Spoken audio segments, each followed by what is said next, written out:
coward.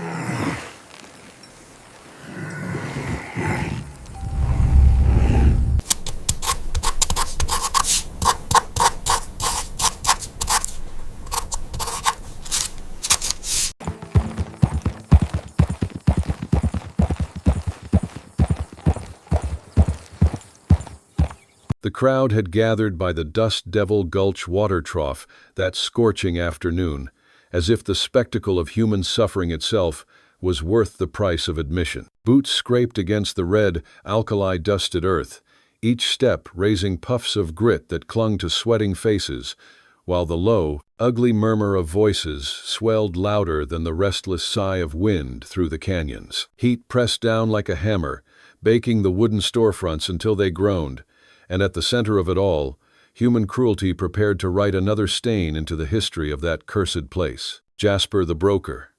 Thorne dragged his own daughter forward, the girl's pale, bare arms crossing desperately over her thin cotton tunic as he shouted with a voice thick from whiskey, "Take her! She ain't worth more than the debt I owe the saloon." He shoved her up the 3 steps onto the rickety platform, where the Arizona sun bit at her skin like fangs. She stumbled, trembling not from heat alone but from the crushing weight of shame. Her dark hair, long and damp with sweat, clung across her cheeks, framing eyes that refused to close even as men laughed and women whispered cruelly. The town of Dust Devil Gulch, a hive of rust and greed, treated her humiliation as theater, not crime. Wagons stood still. Horses stamped and snorted. Gamblers and miners leaned from doorways, as though entertainment had been promised. That year was 1888, a year when men called themselves civilized but still sold blood for coin, still measured dignity in ounces of whiskey and sacks of ore. Among the onlookers stood a man unlike the rest, Jebediah Stone, Jeb, to the few who dared call him that, stood broad, shouldered, his hat pulled low, hiding the scar that slashed across his left cheekbone. He was 45 years old, a former cavalry scout who had traded the Army's brass and its poisoned glory for silence. He had once carried orders he could not obey, had refused to carry out a cruelty that haunted him still, and for that disobedience he was cast into the desert's embrace. Now, a retired bounty hunter, his life was solitude, his only company the hollow echo of conscience that would not let him rest. As the broker barked numbers, shouting bids as if a woman's life were a mule or a sack of flour, Jeb felt his jaw harden. He knew loneliness, he knew shame, and he saw both magnified in the girl's obsidian eyes, sharp and defiant despite the dust and the jeers.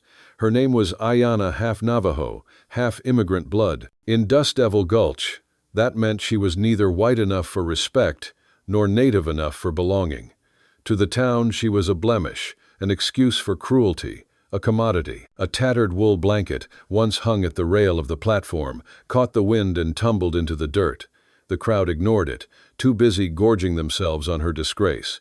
But Jeb bent. He stooped with the slowness of a man measuring every heartbeat, lifted the blanket, and shook the grit from its threads. His scarred hands trembled not from fear, but from the weight of choice, from the realization that silence would mean complicity. Gasps scattered through the mob as Jeb moved. His boots sank deep into the dust, each step deliberate, his coat heavy with sweat and grit. Sunlight flashed off wet leather, and in that blinding instant, he seemed less a man than a shadow born of judgment itself. He climbed the platform, and with gentleness no one expected from such a weathered figure, he wrapped the blanket around Ayanna's shoulders. Her small body stiffened at the touch, then loosened, her fists clutching the wool to her chest like it was the last solid thing in the world. He did not glance at the broker, nor at the sneering faces in the crowd, his eyes fixed only on hers, eyes that still burned with a fragile flame, refusing to die even as the world sought to smother it. His shadow fell across her, a shield where moments ago there had been only exposure. The crowd shifted uneasily, the spectacle ruined, the rhythm of cruelty interrupted. Silence spread, thick and sudden. Then Jeb's voice cut through, low and final, a sound like rifle fire cracking through canyon walls. "She's under my protection. I claim her name. The words stunned even the most vicious tongues into stillness. Everyone knew Jeb Stone was a man who spoke little and never without meaning. And in that silence, Ayanna lifted her gaze, tears cutting streaks through the dust on her cheeks. But in those tears was something more than despair, something that glowed faintly, dangerously, like hope reborn from ash. If you're listening right now and the fire of this story grips you, I want you to drop a flood of number 1 second and your place in the comments. Let me know if you crave more Wild West love stories, if you want more tales where the desert itself seems to weep for the broken and rise for the brave. Back in the gulch, time itself seemed to hesitate. The Arizona sky stretched wide, merciless, as if daring anyone to challenge what had just been declared. A man hardened by decades of solitude had defied an entire community's law of cruelty. His cracked boots, worn from 1,000 miles of sand, now rooted into the soil of Dust Devil Gulch, like a declaration no sheriff's star or gold ledger could erase. Dignity is not for sale. The silence that followed was heavy, unnerving, the silence of men who had forgotten what honor sounded like. It made the blood pound in Ayanna's ears. The blanket against her bare skin was rough, scratchy, yet it felt like the finest silk because it was woven with a stranger's courage. For the first time since her father's hands had shoved her forward, she did not feel like cattle. She felt seen. The broker's face flushed dark red, his whiskey-soaked fury twisting his features. "You got no claim, drifter," he spat, voice cracking with rage. "She's half-breed property raised to be a ledger entry, nothing more." A ripple ran through the crowd. Some muttered agreement, others sneered, but a few looked away, uncomfortable with the rawness of what they'd witnessed. To claim a woman stripped and sold was not just to defy a father's cruelty.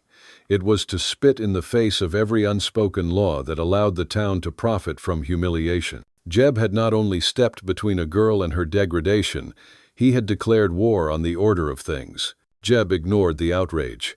He guided Ayanna down from the platform, one steady hand at her elbow, the other resting near the revolver at his hip. She clutched the blanket tight, her bare feet slipping on the hot wood, her heart pounding against ribs that ached with both fear and sudden, inexplicable relief. The long shadow of the mountains stretched across the gulch, a silent witness to this clash of worlds, the world of cold coin and the world of one man's vow. Around them, the mob parted, uncertain, held in check by something older and stronger than law-shame. Jasper Thorne's voice cracked again, shrill now, stripped of authority. "Sheriff," he bellowed, spit flying.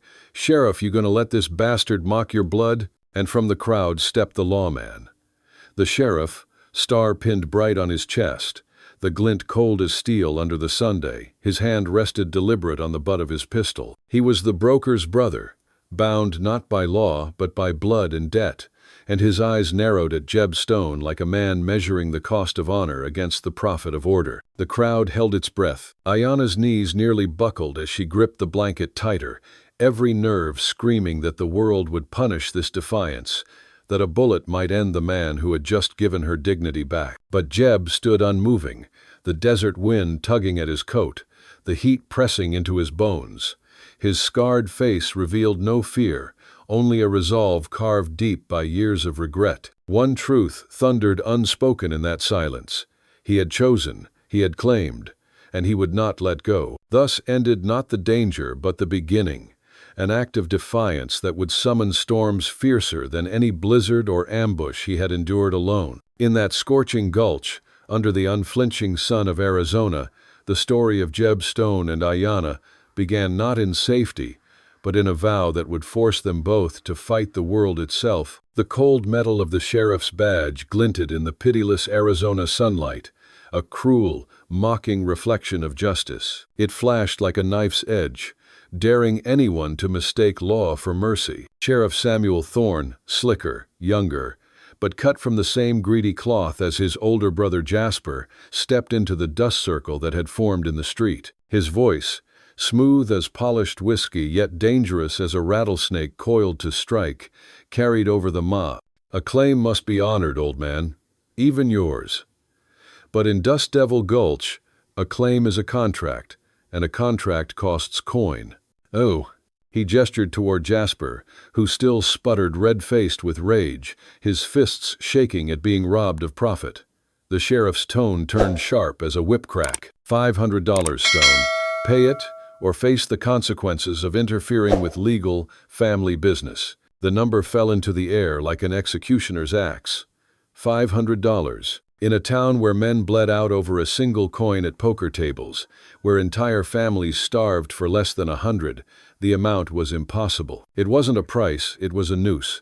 A sum designed to humiliate Jeb Stone, to crush him beneath debts he could never pay, to make his act of defiance crumble under ridicule. The crowd, held briefly in silence by the sheriff's pronouncement, now roared back to life.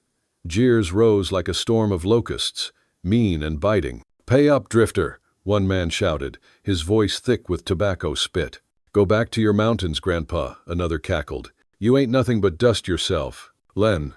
Ayanna flinched at the noise, clutching the wool blanket tighter around her shoulders, her fists white at the knuckles. Every jeer was a stone hurled against her ribs, every mocking laugh a weight added to her shame.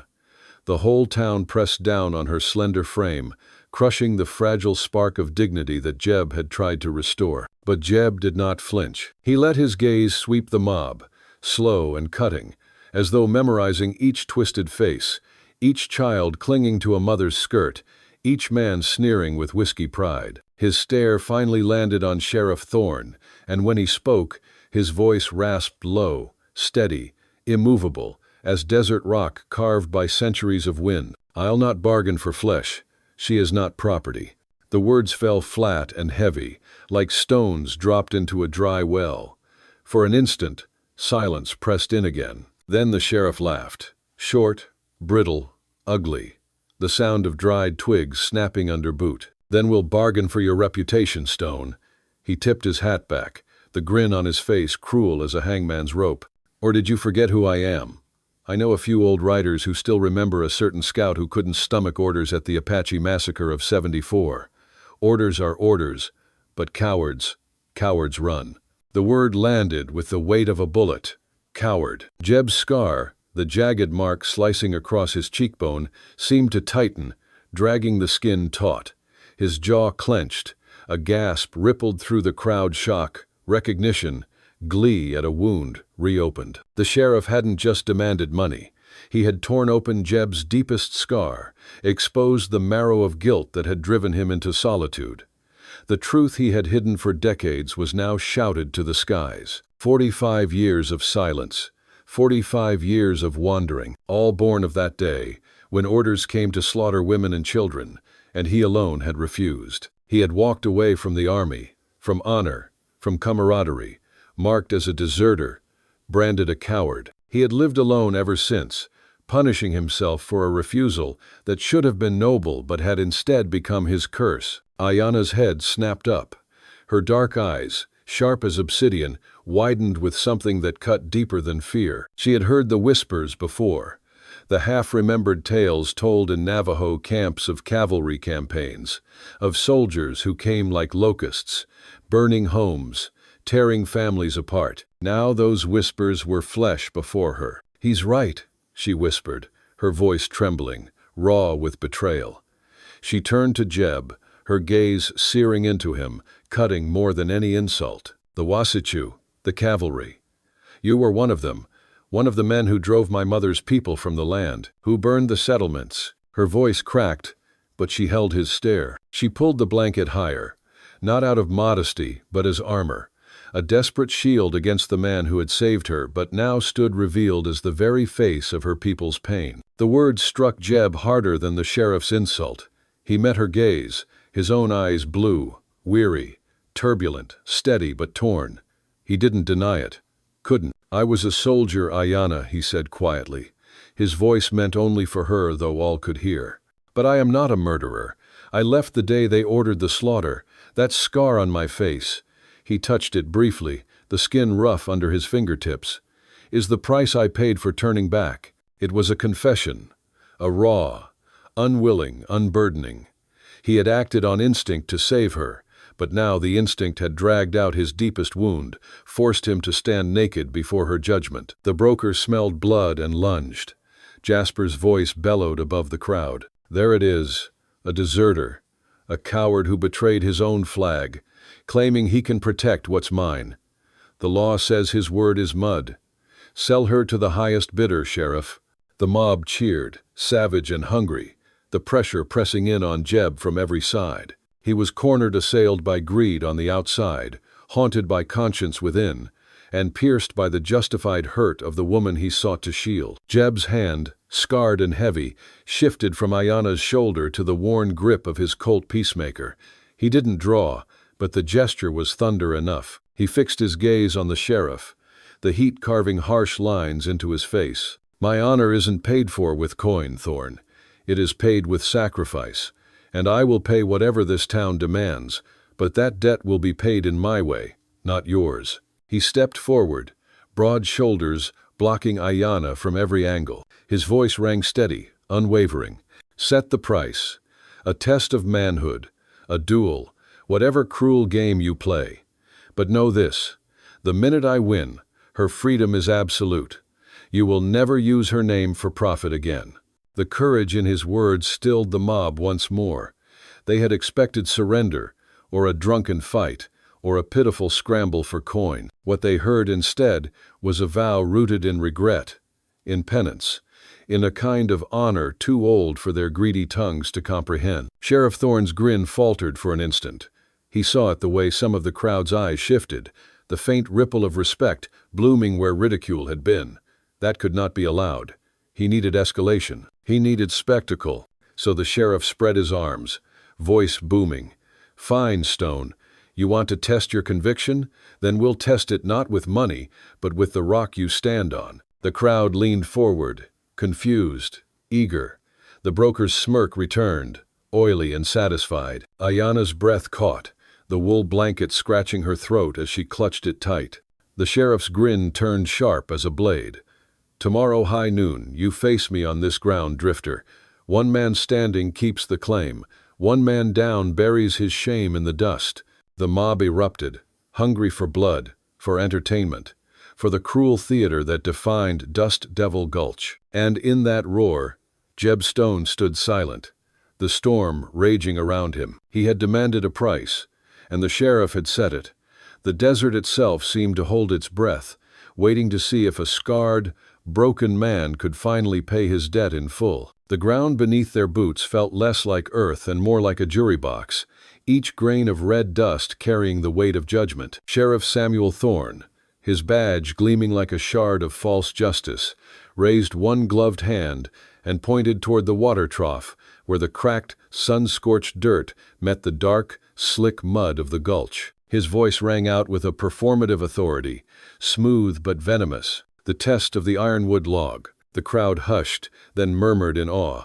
He let the words hang like a death sentence. "The oldest tradition in Dust Devil Gulch," he went on, pacing like a preacher delivering damnation. "A log cut from the dead heart of the ironwood tree, heavy as stone, stubborn as sin. Any man who can lift it and carry it 50 paces without dropping it proves his claim to honor and dominion." He gestured with a flourish toward the object of trial.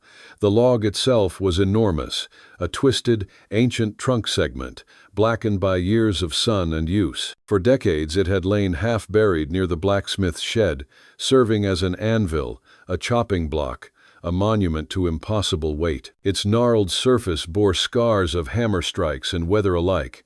It was less a log than a relic, a cruel test waiting for its victim. The crowd erupted in cheers and whistles. This was better than a gunfight, better than the spray of bullets that ended too many petty quarrels.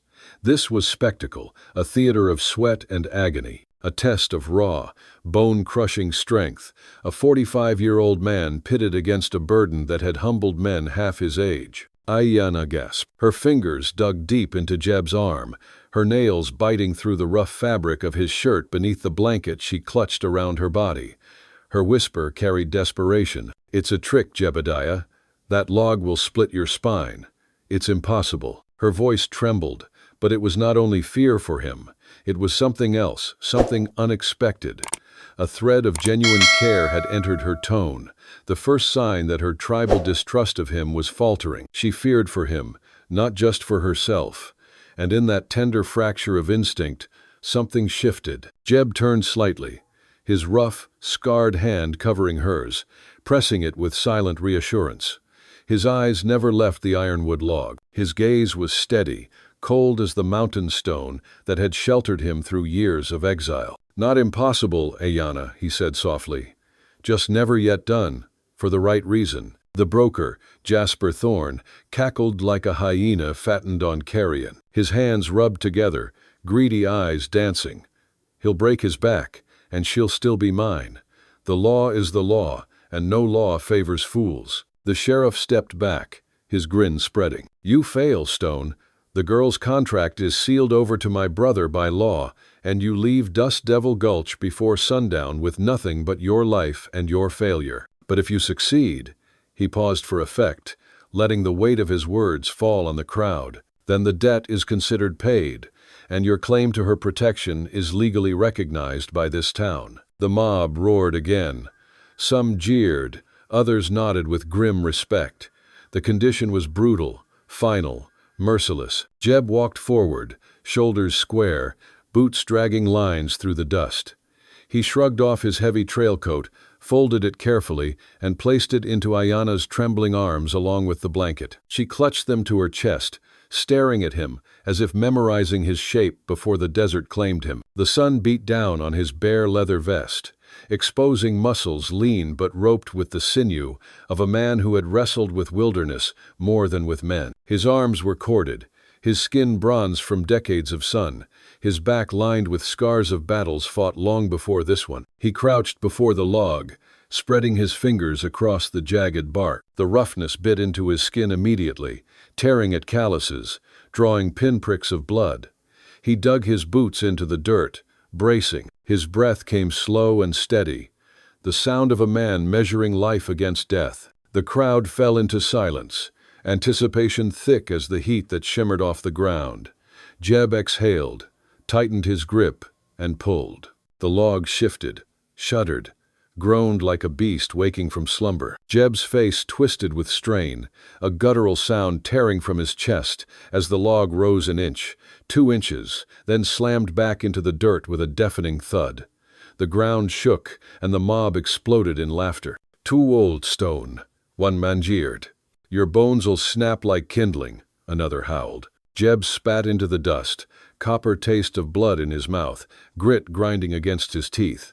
He shifted his stance, flexed his fingers, and reset his grip. For a heartbeat he looked up not at the sheriff, not at Jasper, but at Ayana. Her eyes, wide and wet with fear, mirrored his scar. It was a reflection of shared wounds, of pain etched into both their lives by men who claimed dominion. In her gaze he saw not just a girl betrayed, but a people scarred. And suddenly, the log became less than the burden of his past. The weight was no longer wood and earth, it was the sum of guilt, exile, and silence. The only way to redeem the soldier was to become the protector. With a roar pulled from the depths of his soul, Jeb heaved again. His whole body arched, muscles trembling like bowstrings drawn to their breaking point. His tendons bulged, veins rising like rivers under taut, sun-scorched skin. The log tore free of the ground, mud and dirt clinging to its jagged surface as it rose inch by agonizing inch. Gasps cut the air. The crowd leaned forward, stunned. He straightened slowly, chest heaving, holding the ironwood at waist height. His legs shook violently, his teeth bared in grim defiance, but his spine, the spine that had bent under 40 years of regret, held firm. Step by step, he began to move. The first step was thunder, the second, defiance. Each footfall drove shockwaves through the ground, a testament written in dust. The crowd grew silent, no longer mocking but spellbound. They saw not a man but a mountain walking, carrying a burden no one else dared shoulder. They witnessed conviction given flesh. At 25 steps, Jeb's breath came ragged, his face dark with strain. Sweat poured, streaking through dust and blood. His body screamed for release. Halfway, the townsfolk leaned forward, mesmerized. Children clutched their mothers' skirts. Men who had laughed now stared with slack jaws. They were seeing something rare, sacrifice made visible. "Hey, partner." Your storyteller breaks in for a moment, speaking across time and distance to you. If you've been sitting a while, stretch your legs. Drink some water. The desert doesn't forgive the careless, and neither does life. Take a moment for yourself, then step back into this dust storm of a tale. Back in the gulch, Jeb stumbled. At the 49th step, his knees buckled. The log slipped, tearing skin from his palms. Ayana's cry rang out, sharp and broken, slicing the silence like a knife. But then he clenched his jaw, summoned the last embers of his will, and staggered forward. With a roar that tore his throat raw, he slammed the log down on the 50th step, exactly on the mark. The impact thundered through the gulch, a cloud of dust billowing up to swallow him whole. He stood swaying, sweat and blood soaking his shirt, chest heaving like a bellows. His arms hung limp, his palms raw and bleeding, but he was unbowed. The log lay conquered at his feet. The vow had been proven. Silence reigned. For once, Dust Devil Gulch had no jeers to offer, no cruel laughter left. They had seen the impossible, and it had been done. And in the silence, the legend of Jeb Stone was born anew, not as deserter, not as drifter, but as a man who lifted the weight of his past and carried it into redemption. The ranch hand lay gasping in the red dust, defeated but not silenced. The mob was momentarily placated, split once more between those who honored the cowboy's raw courage and those who still craved the spectacle of his downfall. Jebediah stood, a bruised mountain of a man, his chest rising and falling with ragged exhaustion, but his eyes fixed on Ayana. She's my wife now, not because I fought for her, but because she chose to stay behind me when she could have fled, he repeated, his voice cutting through the rising tide of murmurs. His statement was a profound act of honor, acknowledging her agency and lifting her from the status of mere chattel. But Jasper, the broker Thorne, saw only profit in the cowboy's exhaustion. He spat onto the ground, his face a mask of furious, concentrated greed, and shoved forward, holding the crumpled, yellowed document high above his head. A fight don't bind her to you, drifter. Blood still calls her mine, and paper calls her sold. Jasper shrieked, his voice ragged with desperation and the fear of losing his biggest asset. You won a brawl, but you can't win the law.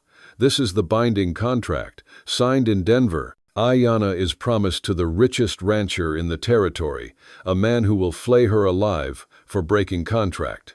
Your vow is nothing against ink. The mob fell silent once more, a deep, sickening hush that felt heavier than the ironwood log. They understood brute force, but they revered paper, money, and the distant, unseen authority of the law. The contract, the terrifying symbol of her legal commodification, was undeniable. It was the final, devastating trump card. Ayana's heart plummeted. She had seen the raw honesty in Jeb's eyes, felt the life-altering shield of his strength, but the sight of that paper reduced her once more to a ledger entry, a thing to be transferred. She whispered, her voice barely audible, "That paper was signed years ago. He used it as collateral for his own debts. It was never about me." But the town only heard the broker's renewed fury. Her fate written in Denver, promised to the next man with coin. The buyer arrives tomorrow, Stone. He's a cruel man, far worse than me. He won't use a blanket, he'll use a whip. I'll sell her yet, Crow, and no stone nor fist will change it. Oh. Jeb stared at the document, the symbol of pure, heartless greed. The sheriff, sensing the momentum shifting back to his side, stepped forward with a smug, cold smile. It's over, Stone. The law stands. Interfering with a legal contract means you could face charges of theft and kidnapping. You bought her nothing but trouble. Jeb's mind, tired and battered, worked with sharp, terrifying clarity. He had been a soldier. He understood contracts, war, and the devastating power of a legal loophole. He realized his simple vow and his courage were not enough to save her from the institutional cruelty of the Wild West. To truly free Ayana, he had to make the contract moot. He had to replace her name with a collateral so immense and a price so steep that no one could contest it. He stepped forward, his body language shifting from defiant combatant to cold, calculating man of honor. He pushed past the sheriff, not with a fist, but with a stride of sudden, terrible clarity. He stood face to face with the broker. "That paper only binds her because you own the debt, Thorne," Jeb declared, his voice quiet but final, drawing the eyes of every soul in the gulch. "But that paper has a price, and I know a way to pay it that no court in this territory can deny. You want collateral? You'll get it." Lowe's. He reached into the worn saddlebag that had accompanied him through 45 years of solitude. He pulled out a small, leather-bound deed, the deed to his small, isolated ranch on the mountain, the only home and piece of land he had ever called his own, the only place he had ever found true solitude and peace. He pulled a quill from his vest pocket, dipped it in a tiny, portable inkwell, and with the broker and the whole town watching, he signed his name on the back of the contract, right below the line reserved for collateral. The scratch of the quill was deafening in the sudden hush. "The price of this woman's freedom is the deed to my ranch," Jeb announced, his gaze steady on Jasper. "Take the land, take the isolation, take the only thing I have left in this world. I sign this contract over, putting my name on the debt, making myself the collateral." He handed the paper back to the broker, not gently, but with a forceful shove, making sure the two signatures, his name and the deed, were visible. "I will work as your slave for a year, Thorne. I will pay the debt until the contract is null. But the minute I sign, Ayanna is free and clear. The rancher gets me instead of her. Her name is off this paper forever." No. The sheer audacity of the sacrifice, Jatrin Yun Sin, stunned the onlookers. He had traded his personal freedom for her liberty, his most cherished isolation for her peace. The broker's eyes gleamed with pure, unadulterated triumph, a savage, hungry light. He snatched the paper, barely able to contain his ecstasy. "Done, Stone! The woman is free, and the deserter is mine!" Jasper shrieked, waving the contract like a flag of victory. He had won the land, and a slave a much richer prize than he had ever hoped for. He ordered the sheriff to shackle Jeb. The cold iron snapped shut around Jeb's wrists, the sound of finality echoing louder than the crash of the ironwood log. Ayanna watched, her face a mask of horror and dawning realization. The tears that fell now were not tears of shame or fear, but tears of profound, agonizing understanding. He hadn't just saved her. He had given up the very thing he needed to survive, his cherished independence. Her heart, which had just begun to open to the possibility of love and partnership, was shattered by his ultimate act of redemption.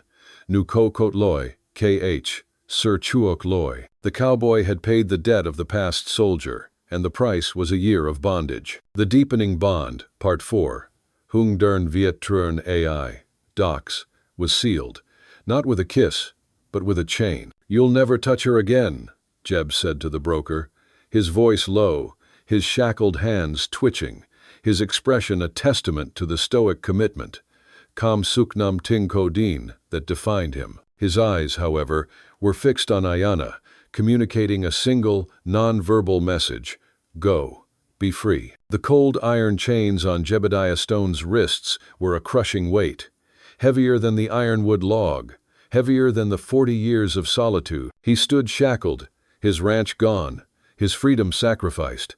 Yet a strange, cold peace settled over him. He had paid the debt of the soldier, redeemed his soul in the eyes of a woman who was now irrevocably free. Jasper Thorne, the broker, danced with savage glee, clutching the signed contract, Jeb's name, and the deed like a lottery winning. "A slave and a ranch, the price of a half-breed.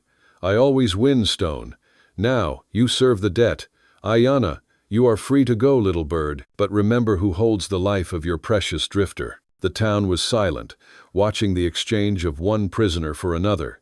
It was a victory for greed, a stunning betrayal of the honor Jeb had just fought to uphold. But Ayanna did not move. She looked at the shackled man, no longer with fear, but with a fierce, burning light in her dark eyes, the light of the Navajo spirit that refused to be extinguished by white man's contracts. She recognized the ultimate sacrifice, Jia Trinyon Sin, he had made. He had purchased her freedom with the only thing of value he possessed, his ability to remain alone, to be free. She took a slow, deliberate step forward, her voice cutting through the dry, tense air, no longer a whisper of shame, but the ringing clarity of justice. Gyatri Nyan Sin. He is not your slave, Thorn, and that contract is worthless. The broker sneered. You think your tears will tear paper? You're free, girl. Now run before I sell you again. I am free, and a free person knows the law of the land, something you, a thief, seem to have forgotten. Ayana declared, her defiance a physical force that pushed the mob back. She pointed a trembling finger at the broker's belt, where a thick, leather ledger was tucked tight. The deed to his ranch is the only collateral, but a deed is void if the man who signs it has nothing left to give, and if the debt you claim is built on fraud. Jasper Thorne has cheated this town for years, stealing gold dust from the mines, swapping poor quality ore, and paying off the sheriff to look the other way. The money he claims I owe is stolen money. A collective gasp swept through the crowd. The mob, indifferent to the suffering of a half-breed woman, was violently awakened by the threat to their gold. Gold was their god, and the mention of theft shifted the focus instantly from honor to profit. "Check his ledger," Ayana commanded, her voice ringing with the authority of the wronged. "The man who sells his own blood is the one who's been robbing your livelihood." The miners and merchants, their faces contorted by a furious greed far greater than Jasper's, surged toward the broker, tearing the ledger from him. Sheriff Thorne, panicking, tried to draw his pistol, but the enraged town, realizing they had been cheated and manipulated, overwhelmed the two brothers. The evidence of the fraudulent gold trading was irrefutable, written in the broker's own hand. The spectacle of a woman being sold was forgotten. The betrayal of the town was the only thing that mattered. In the chaos, with Jasper and the sheriff suddenly receiving the full, violent weight of the mob's long-suppressed rage, Ayana turned back to Jeb. She found the key to the shackles on the sheriff's belt, a symbolic reversal of power, and knelt before Jeb, whose eyes watched her with a mixture of awe and resignation. "You signed yourself into slavery to give me freedom," she said, her voice choked with emotion but firm. "Now, I use my freedom to give you back your own. Your honor is clean, Jebediah Stone. The law of the desert honors the sacrifice, not the paper." The shackle clicked open. Jeb rubbed his raw wrists, staring at the liberated iron. The feeling of freedom was overwhelming, but it was her freedom, her knowledge, and her choice that had severed the chains. The loneliness that had been his companion for 2 decades finally retreated, replaced by the profound connection forged in that single, shared moment of peril. Her father sold her naked by the river, but the lonely cowboy at 40 said, "I'm her husband now." If you've made it this far, I know you're a true fan of WWL. From the bottom of my heart, I wish your day is filled with health and happiness, and may a little stroke of luck find you in the next 15 minutes. Don't forget to share it with me in the comments. He took his Stetson from her hand, the hat that had shielded him from the world, and gave her a long, hard look that contained every unspoken promise of a man who had finally found his home. He had sacrificed his physical property, but in return, he had gained something priceless, a cowboy love story forged in the crucible of truth. Ayana, now a true, free woman of the Wild West love, placed the Stetson on her own head, a silent claim to his protection and their shared journey. She offered her hand. "We ride now, Jebediah. We leave the contracts, the blood, and the bad memories here in the dust." He took her hand. They didn't speak another word to the town, to the raging broker, or to the defeated sheriff. They walked toward his sturdy Mustang, their steps unhurried, their bond absolute. He swung her up into the saddle. He mounted behind her, his arms wrapping around her waist, not as a warden, but as a silent, willing partner. They rode out of Dust Devil Gulch, leaving the stench of greed and the echoes of the mob behind them. The small ranch was gone, but the vast, boundless Arizona desert stretched before them, a canvas of endless possibility. The sun was setting, bleeding orange and violet across the distant, healing ridgetops. Jeb leaned his scarred face against her dark, silky hair. His 45 years of solitude had ended, not with a deed or a church bell, but with a simple, profound choice to sacrifice everything for the sake of another's dignity. The road ahead was uncertain. They had no land, no coin, and only a single horse, but as they rode toward the horizon, their silhouettes merging against the Virnkine Rongma, open vista, a sense of profound healing and fiu-lu, adventure, settled over them. They were unbound, unowned, and utterly free, living out a genuine Wild West love